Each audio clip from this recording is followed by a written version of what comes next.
The conscious mind can learn from reading a book. So the subconscious mind can read a self-help book, and you go, wow, that sounds really great. And then you find you read the book, but your life is still the same. And it turns out, why? And the answer is because the subconscious mind is more of a habit mind, things that you repeat over and over again. Yes. So the reality is, if you can stay conscious, be present, and when those negative thoughts come in our head, and psychologists tell us 70% of the time, the thoughts that are going through our head are negative and redundant, so the same negative thoughts are going through. If you could stop those thoughts, if you could hear them as they come through, like, oh, that's not going to work, or this will never happen, those kinds of thoughts. If you can hear them and stop them consciously, say, no, change the belief right there, just give the more positive thing. As you repeat this more frequently and you keep repeating it, the subconscious mind begins to learn. So as a habit, if you stay conscious, and you have to work at it, and here's why people say, well, how come only 5% from conscious mind, 95% from subconscious? Because the conscious mind can think into the future and think into the past and solve problems. Then think about it yourself. Most of the time, you're thinking about something.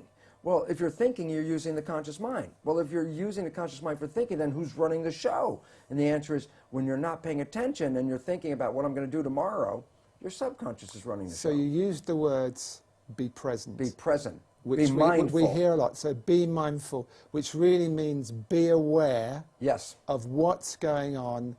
So you get an automatic reaction, you're aware of that, and you say, I don't want to go there, that's an old pattern, and you look at a new way to be in that situation. Exactly. And you have to repeat it over and over again, because if you think, well, I got mad at myself yesterday because I repeated that same stupid thing, and I got mad again today because I repeated the same stupid thing, and then people give up because they get frustrated. And it's like, no, it's a habit. So you have to every day, but ultimately you can repeat it. Yet there are, fortunately now, very many new healing modalities that, that can help you rewrite the subconscious beliefs much faster. So I get very excited because some of this may take work for people, because you have to really be present, and yet we're so bombarded with information and our lives are so busy that our conscious mind is almost always wandering, trying to resolve issues and problems and things we have to work out, which then means the subconscious mind is running the show. And it's very interesting, because most people will be very familiar with this story. I tell it to my audiences and they all laugh because they're familiar with it. I say, look, you have a very close friend. You know your friend's behavior. And you happen to know your friend's parent. And at some point you see that your friend shares the same behavior as their parent. So you casually volunteer, you go, you know, Bill, you're just like your dad. And that's when you have to back away from Bill, because Bill's the first guy that says, how can you compare me to my dad? And everyone laughs because they're familiar, but I say, no, there's two very profound points from that one story, and profound point number one. Everybody else can see that Bill behaves like his dad. He got his programming from his dad. It's only Bill who doesn't see it. And profound point number two, we're all Bill, because all of us got programming, and all of us operate with these programs, and we don't even see we're doing it, that we, even when told we're doing it, will deny that we do these behaviors because we don't even see when we're doing it. That's why it's called subconscious, below conscious.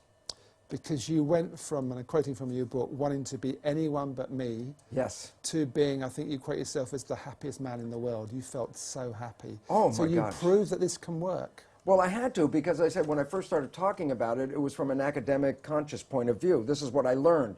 But my subconscious programs are still exactly the same. So, well, I had this wonderful knowledge. My life still wasn't anything I wanted to brag about, because it wasn't. And as you know, that old game, well, who would you like to be? And I could think of anybody I'd rather be than me. And yet, when I started to apply the new science and rewrite the subconscious so it supported me rather than the programs of limitation or disempowerment that we get from our parents and our community as children, which almost all of us get. When I put in the new programs, all of a sudden I started to find, my goodness, my life completely turned around. All wonderful things started happening in my life. I was healthier. I haven't been to a doctor in 20 years. I don't need that. I don't take any of their drugs. Why? Because most of the illness is just from the stress of not living in harmony. And when you learn to get rid of the limiting programs that we got as children and put in programs that support you, guess what? Then all of a sudden the place turns into heaven. And it's interesting, people, I tell people, well, you create your own life, and then they look around and go, I don't want responsibility for this. But I say, well, you didn't know you were creating with these unconscious beliefs. And yet then I tell people, especially people that have fallen in love, and the people have fallen head over heels in love. I said, go back to that time when you first fell in love. Let me ask you a question. Were you healthy? And oh yeah, I was healthy as anything. I said, did you have energy? I said, oh, I had so much energy, made love for days in a row without even eating. And I go, yeah, and I go, and how was life for you? It was so exciting. I couldn't wait for the next day. So I said, in this little period that that I refer to as a honeymoon, I say, wasn't life like heaven on earth? And they go, well, yeah.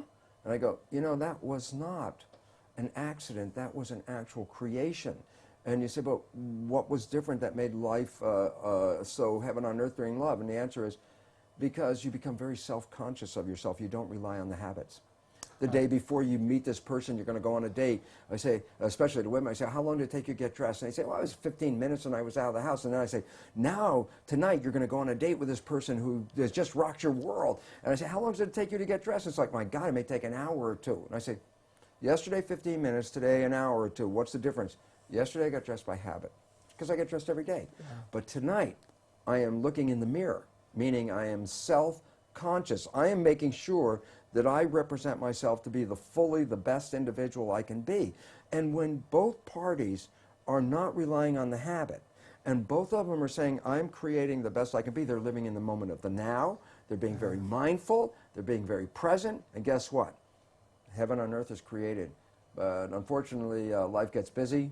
It's hard to stay present. And they're meeting as well. They're truly meeting. Oh, yeah, yeah. Which is also very rare, unfortunately. Well, and why is that important? Because it did demonstrate that you did create this period, and it's available to you all the time if you knew how not to get stuck in the old habits.